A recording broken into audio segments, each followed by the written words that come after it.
OneChronos is a new kind of stock exchange, kind of like a NASDAQ.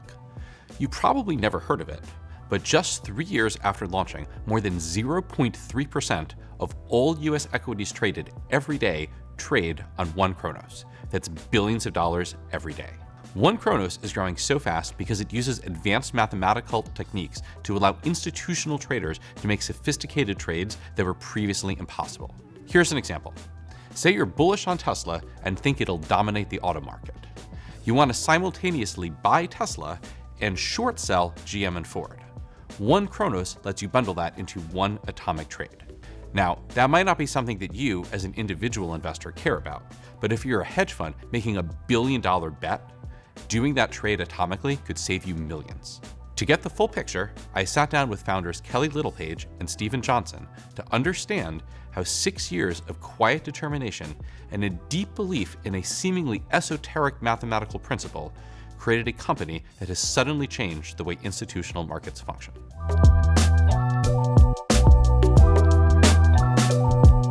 I'm very excited to have here today the founders of OneChronos, Kelly and Stephen. Thank you guys so much for being here today.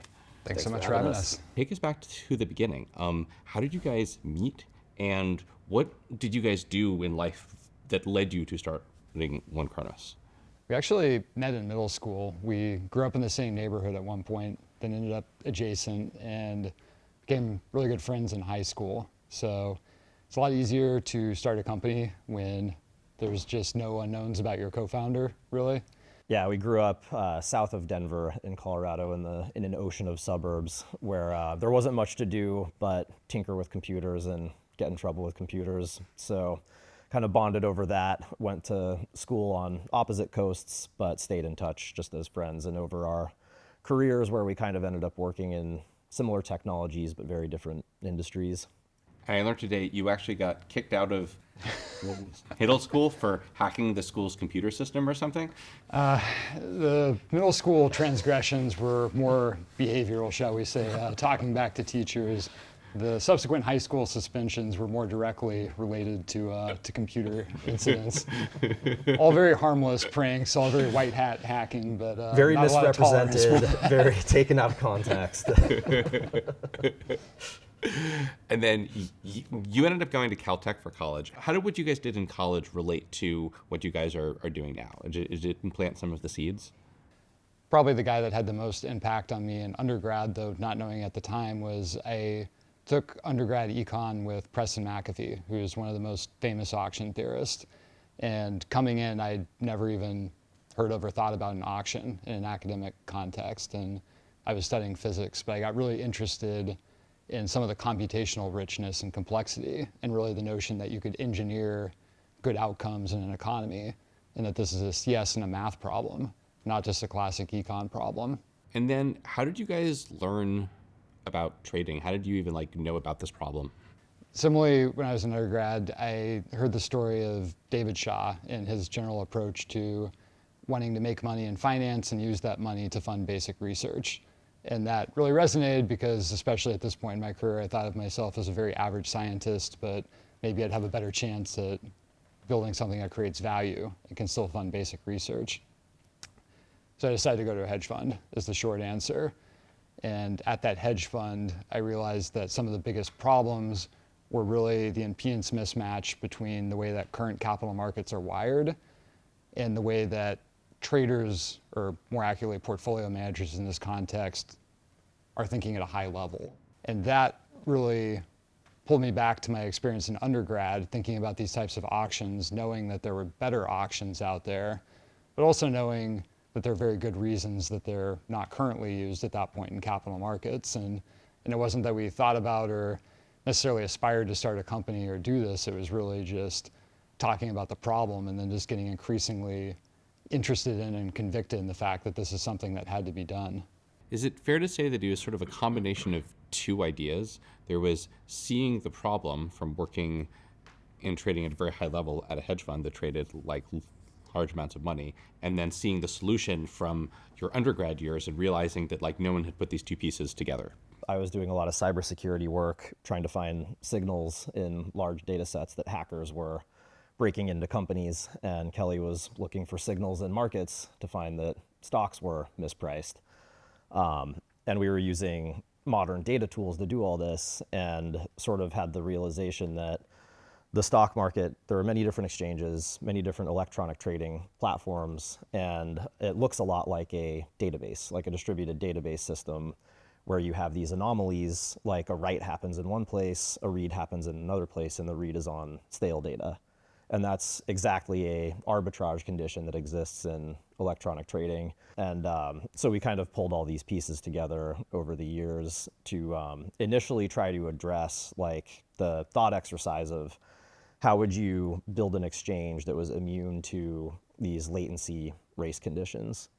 So that was kind of what the early years were about. And then a lot of Kelly's research in auction theory came in when we realized that the tools and techniques to run optimizations were at a point where, you know, we could potentially use those and do much smarter things than exchanges do currently in the actual, you know, semi-real-time matching process. OneChronos is sort of like the perfect example of like a overnight success 10 years in the making. That's a great way to put it. You guys, like the exchange launched in the middle of 2022. Yep. But what year would you say you started thinking about the ideas that eventually became OneChronos? Back in, I think the earliest timestamp we have conceptualizing anything was 2011, probably. So like over 10 years before it actually launched. Yeah. And then there was a few year period when sort of the ideas were sort of like circling around. And then in 2016, you guys decided to actually go all in, quit your jobs, start this thing as a real company. You did YC, but then it took another 6 years from then until when the exchange actually launched. Yeah, well, pretty much summed it up. I think like one of the probably funniest and most important moments of the company on the origin story was really a conversation we had with you, which was right after we got rejected from YC for the first time. So you were nice enough at the point to say, let's keep talking. And this was back when YC was doing a batch twice a year. So there was some time in between. And basically, we walked you through kind of at a higher level of the problem that we were going after and said, we think it'll take, 5 years and $10 million to build something like this. And you said something to the effect of, we're going to need to get that down to like 6 months and 500K, which was really just how do you demonstrate the MVP on some way to kind of get people interested, keep going from there. And we did find a path to that. But the cool thing is it was completely the right approach, what you were proposing. We did ultimately raise $10 million, and we did ultimately launch over the period of about 5 years. And every step of the way, we kind of had a path to launch and do an MVP if we had to. But as people and the investors that were very close to us appreciated the problem at a deeper and deeper level, the more they thought, no, you get one shot at launching this the right way. And you should build that. You should build that and maximize the chance of success. And turns out that we came in thinking that we had one deep tech problem. Turns out we had 2 deep tech problems to solve. We were initially very focused on the optimization side of just how do you actually scale these computations to the speed and complexity of capital markets. But the second part was how do you make dealing with the combinatorial auction, which is a very foreign concept to capital markets, especially before we launched, and it's still relatively foreign, even with our success at this point. How do you make that accessible? It ended up taking you guys 6 years from the time that you went full-time in the company until when the exchange actually launched, began trading like real money. Can you walk people through like what happened during those 3 years? How are you guys doing every day? What was that journey like to get there? Yeah, it was very much a journey of having to solve hundreds and hundreds of smaller problems that roll up into the bigger problem. And I think that's true for basically any startup. The magnitude is much greater when it's a combination of the technology is really hard, the two deep tech problems Kelly was talking about, it's regulated, so there's a whole body of operations and sort of seemingly irrelevant stuff that needs to be done to get approved, especially for something where we had to spend a lot of time educating the regulators on this concept. One quote from one of the regulators that really stuck with me was when we were in the middle of walking them through, over many different meetings, walking them through how our matching process works. Well, stepping back for a second, the way that pretty much every exchange matches orders is called price time priority. So first you look at the price of the order to see if it's the best priced. If there's a tie, which one came first?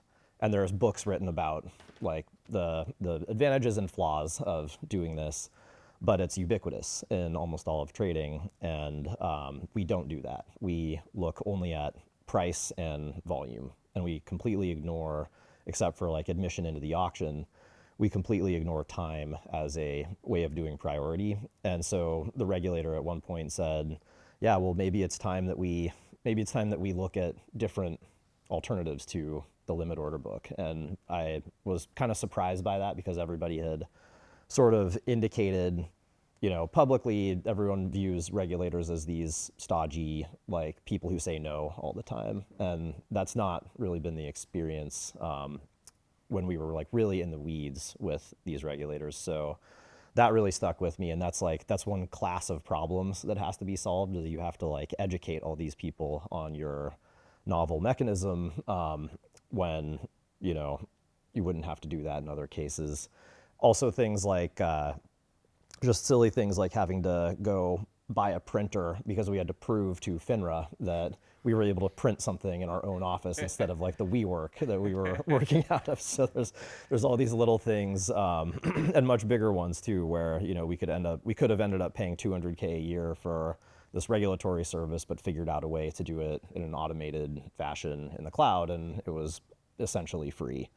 So having to solve a lot of little problems like that took a big chunk of time. But I will say one of the big tailwinds, and Kelly kind of alluded to this, one of the tailwinds across all those years was the more comfortable people got with the model, the more conviction they had that it was the right idea. So we kept hearing over and over, this is the coolest thing I've heard of in capital markets, maybe in my career. Like those comments were not rare, but you'll never print a trade. It's too hard to get this done. Like it's too hard to cold boot a marketplace.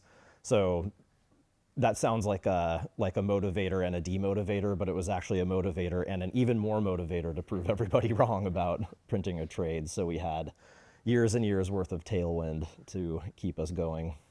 You not only had to solve these two hard tech problems that no one had ever solved before with the hundreds of sub-problems, and convince all the regulators to allow you to invent a totally new kind of way of trading stocks. You also had to solve the cold start problem of a new trading venue. You have to have buyers and sellers, like you had to have initial liquidity. How did you solve that cold start problem so that when you launched, like trades actually happened? Yeah, and there's technical problems, and then there's exactly this type of commercial problem. And I have to say that this is the mother of all problems, even compared to the technical side of it. However, going the other direction, we got people who were kind enough to plug into us when there was no liquidity, day one, because they did understand the technical part, and they understood what this could mean for the market.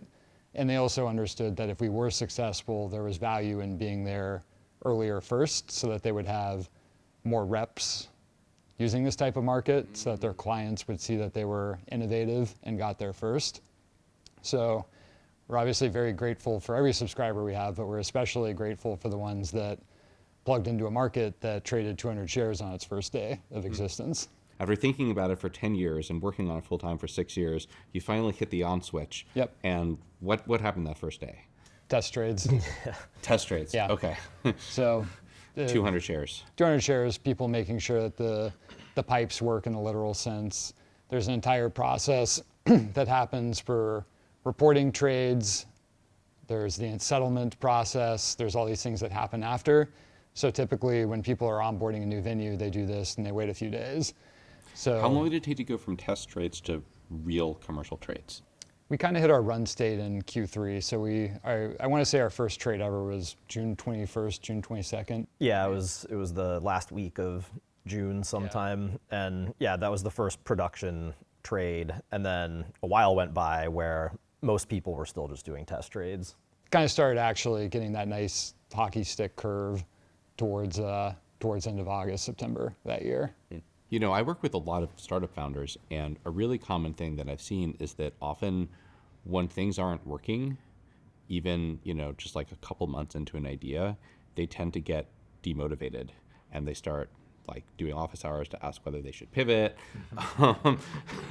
And you guys had this like 6-year period during which lots of smart people were basically telling you that you were wrong and that this thing wasn't ever going to work. No trades had actually ever happened on the exchange. What was it that kept you guys going for this like 6 years, kind of wandering in the wilderness to finally get to that point where you launch it and it started to work? I mean, a big part of it was people were telling us it wouldn't work, but they weren't telling us we were wrong. They were actually telling us we were right. We were 100% right about like this is how market structure should be, but it's just so difficult to break in and to get the initial liquidity you need to get everybody connected and to get people over the complexity hurdle.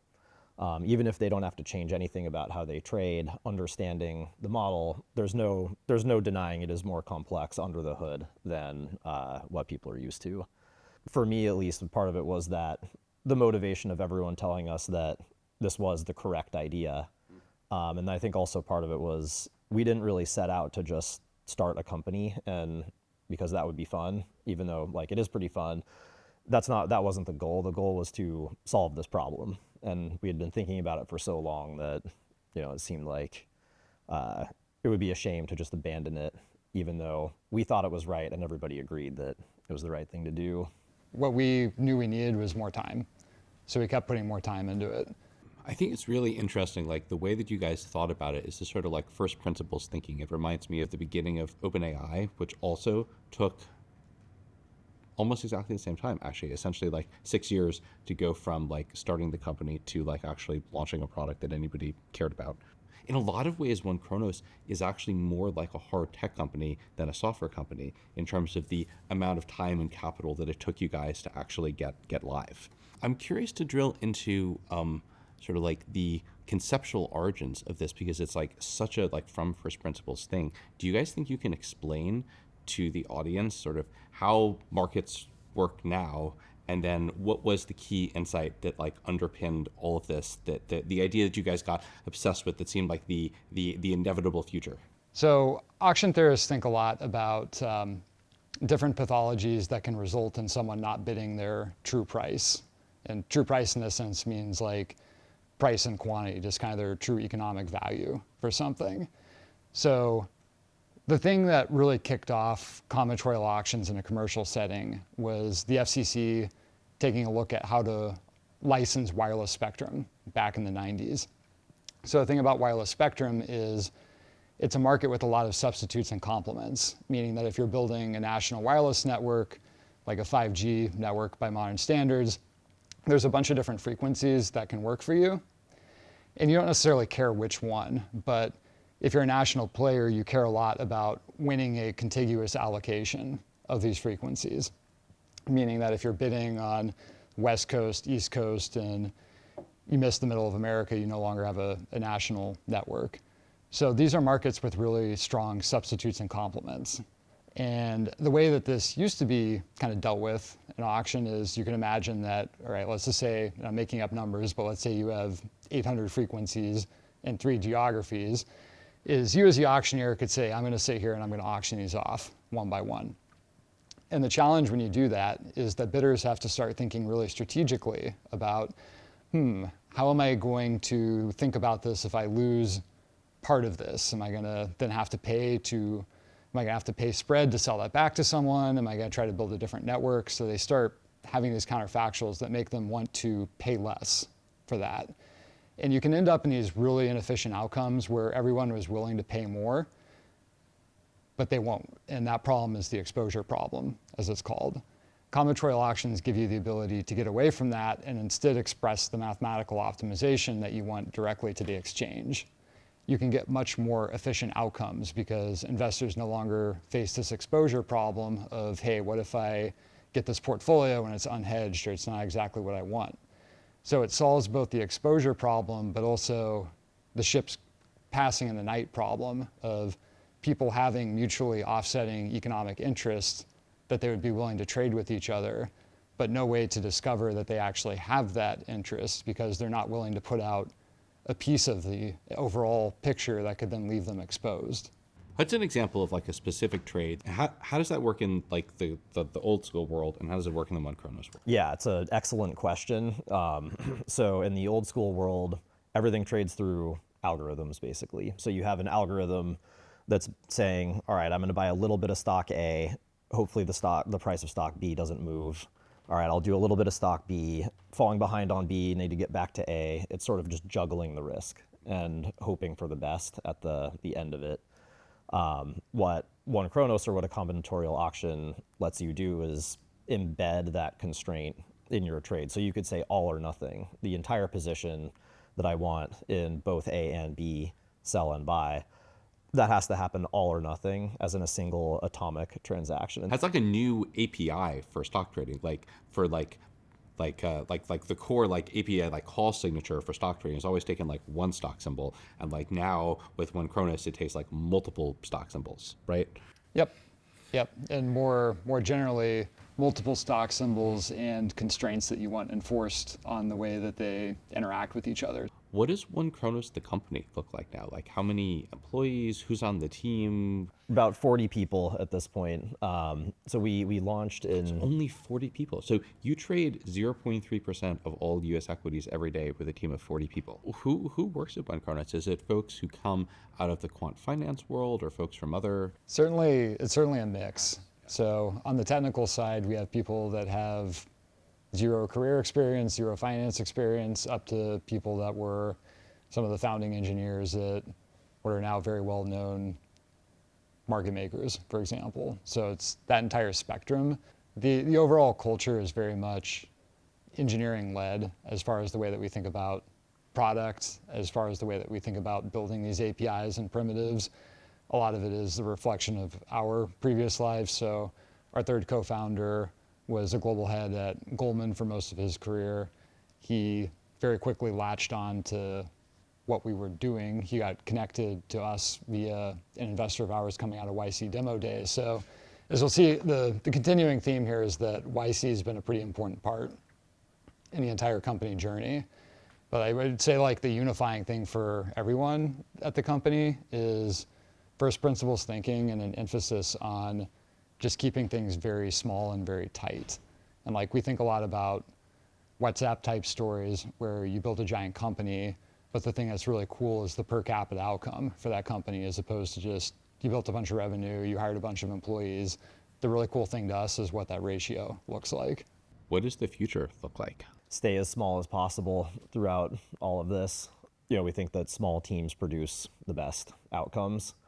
And we have a little bit of an advantage, I think, in that we can treat, to an extent, we can treat each of these different asset classes or types of markets that we roll out as their own team. And which markets is this applicable to? You're live with U.S. equities now. You're going to launch foreign currencies and European equities.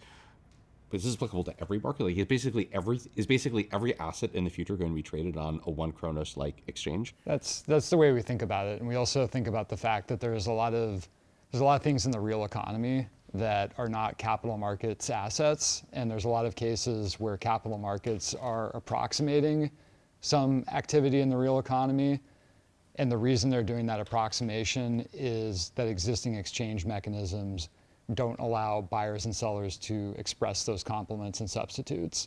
Basically, your hypothesis is that this concept is going to like take over the world. It's just a better way to trade stuff, and it's going to go all the way to electricity markets and commodities markets and basically everywhere in the economy. That we're going to rewrite the way that we actually trade assets. Yep. Yeah, where any place where there are complements and substitutes, or even more broadly, what they call non-price factors. So constraints, things you care about the transaction that are not the price or the number of units. So anywhere where those crop up, these types of markets, smart markets, have performed very well. And it turns out that is most types of transactions. So I think the important part about the emergence of compute as this resource is compute is the new oil. Yeah, compute is the new oil, and it's there's not like a exchange infrastructure for compute the way there is for oil. It's super underdeveloped. There's not. Yeah, I mean the closest thing to there is kind of a marketplace for compute, but it's this distributed marketplace where you have the major CSPs, the major cloud providers, and they all offer pricing per hour or day or month. You have the neo cloud offerings kind of coming up behind that, and then there are brokers that will find you a block of 10,000 GPUs for the next week or whatever it is for a month. There's this kind of reservation system. There's like a distributed marketplace for all of this, but like here's a fun unknowable question, like how much actual utilization are we at right now of GPUs across all the data centers?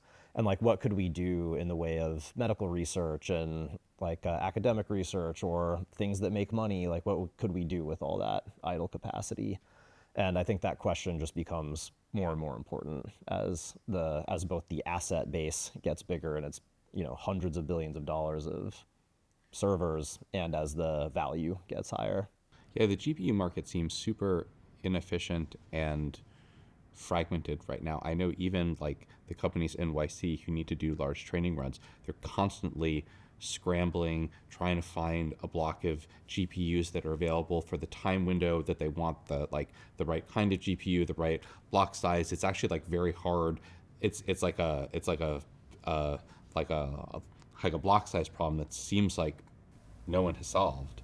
It's almost as if you're describing complements and substitutes. Yeah, it seems like actually a perfect fit for the combinatorial auction. Okay, so I was at MIT and some other places recently, and I was talking to a bunch of undergrads, and they were saying basically if they go work for Jane Street or Citadel, they can make a lot of money right out of school, and it feels like a very high opportunity cost for them to leave that on the table and go start their own company where, the future is uncertain. It might work, it might not, versus like I'm being paid like guaranteed cash upfront at these jobs. But you guys must have confronted this as well. Like you were working at a hedge fund, I assume, in a similar position. How did you guys think about not just the idea, but sort of like the life choice of deciding to like go all in on this sort of uncertain journey? Yeah, well, I think you hit on one really important part for our calculus is that there's the eternal debate of do you start something super early on in life or do you work for a period? And for us anyway, the reason that we had the staying power to build something really big was that we did work for a period, and we had that to set us up, really. The opportunity cost is pretty enormous for if you have a job at one of these great quant trading firms.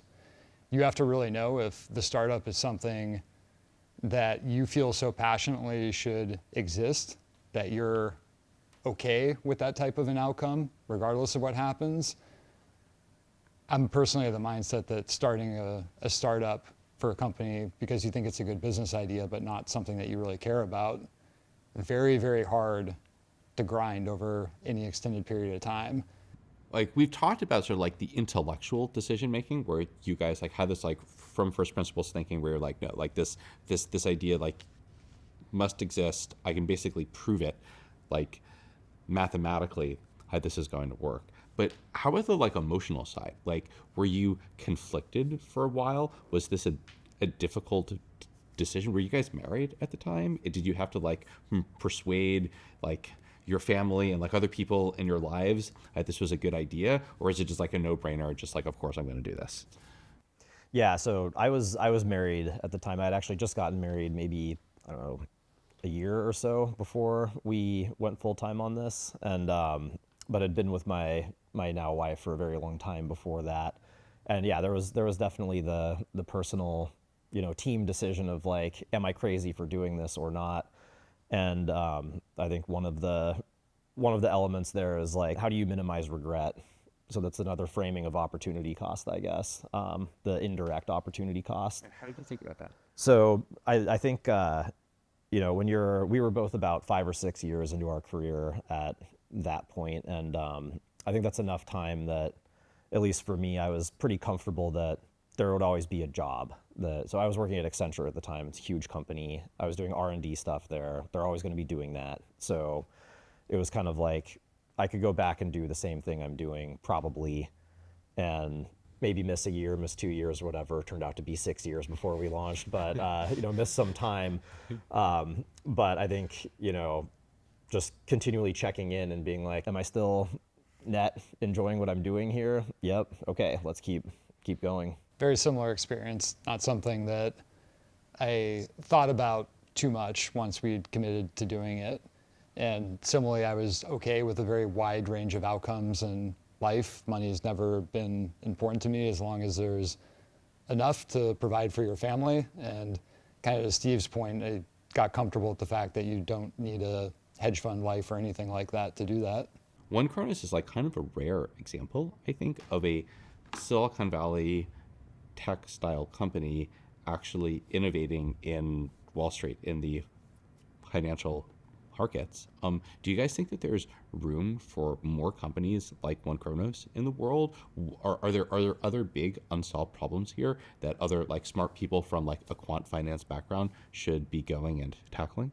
Yeah, absolutely. Yeah, I think one of the barriers to entry is it's hard to just Google like how does trading work at a bank, and like software engineers, we're used to everything being so open, and you can just kind of get answers to whatever you need publicly on the internet. And it's very much not the case in finance. Is one of many industries. Like a lot of the industries that have been established for a long time, there's kind of an information wall. So figuring out how to break that is one of the big challenges, and that could involve like going to work there for a while or finding the right person, which is tricky, finding the right person to work with. But I think people who have solved that problem, it is the other thing that comes to mind is just like it's a different type of engineering process. You can't do the move fast and break things thing when you're dealing with like $5 billion a day of stocks. And like if there's any sign that you're doing that, then people will sniff that out and they won't work with you. And so it is, like you said it perfectly before, it is kind of a hard tech problem, even though we're not building, rocket ships or anything. It's the same kind of mission critical or like critical systems engineering mindset that has to happen for a lot of Wall Street, not all of Wall Street, but for a lot of it. And kind of Steve's earlier point about we signed up for one problem and ended up with 200 sub-problems. It's the more of these sub-problems we understand, the more we see and think of problems in there. And our mission is really to drive the marginal cost of matching a trade to zero by generating infrastructure that is so strong and so good that it's just completely aligned with users on if we create economic value for you, we get paid. But if there's no value creation in these auctions, then we need a different model of competition than currently exists in capital markets. And a big part of that is figuring out all of these sub-problems. And we would love for someone to come in and figure out a lot of these sub-problems. And if not, we're just going to keep chipping away at them on our own. I feel like that's a great note for us to end on. Yeah. Thank you guys so much. Thank you. Thanks for having us, Jared. Great. This was awesome.